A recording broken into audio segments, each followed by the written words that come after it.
กระทรวงสาธารณสุขได้รับฟังปาฐกถาวันสั่งตั้งพรรคประชาชนปฏิบัติลาวครบรอบ 70 ปีและวันเขียดแค้นของประชาชนลาววันนักรบเสียองคาและเสียสละชีวิตเพื่อประเทศชาติครบรอบ 79 ปี พร้อมทางประดับเหรียญการะลึก 70 ปี แห่งวันสั่งตั้งพรรค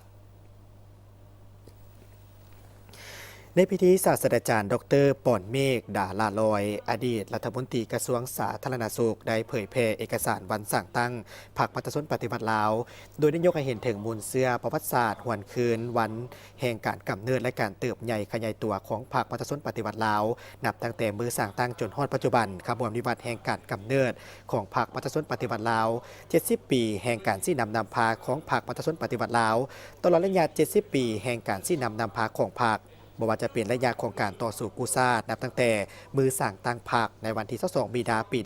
1955เป็นต้นมาพรรคเขาได้มีการชี้นำพาเด็ดเดียวมีวิทยาศาสตร์และมีความสลัดส่องใสอันได้นำพาปวงชนลาวบรรดาเผ่าผู้หักชาติต่อสู้กับอิทธิกำลังปรปักษ์ที่โหดร้ายป่าเถื่อน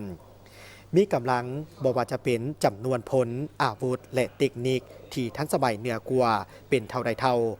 แต่ด้วยความสลัดส่องใสและความมีไหวพริบปฏิภาณของพรรคบวกกับน้ำใจหักศาสตร์บ่ยอมจำนนต่อสู้ต้านผู้หุกหานของคนลาว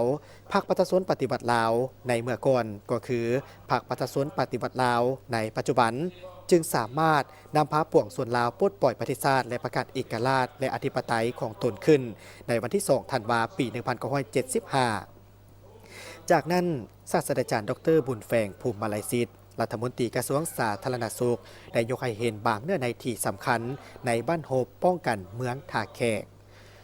แม่นหนึ่งในบ้านโฮบต่อสู้ที่สำคัญที่สุดของลาวบ่เพียงแต่เป็นวันเครียดแค้นของประชาชนลาวต่อพวกลาวเมืองขึ้นฝรั่งผู้หุกหานเท่านั้นแต่ยังได้แสดงให้เห็นถึงความสามัคคีในการต่อสู้ด้วยเลือดเนื้อระหว่างประชาชนสองชาติลาวเวียดนามอ้ายน้องที่เป็นแว่นแยงอันเลื่อมใสของประชาชนลาวที่มีน้ำใจสู่โฮบอย่างพิราชอาจหารบ่ยอมจำนนของกองทัพและประชาชนเมืองท่าแขกก็คือการบัญชาที่เด็ดเดียวเหนียวแน่นของคณะบัญชากำลังประกอบอาวุธพวกเขา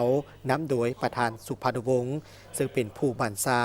ที่กล้าแกนบันหบป้องกันเมืองท่าแขกได้แสดงให้เห็นถึงประชาชนและสาวโลกเห็นได้จะแจ้งถึงทัดแท้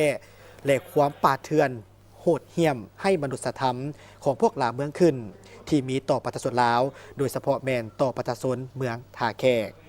และในตอนท้ายก็ได้มีพิธีประดับเหรียญกาที่ระลึก70 ปีแห่งการสร้างตั้งพรรคให้แก่ศาสตราจารย์ดรบุญแฝงภูมิมาลัยศิษย์ตื่มอีก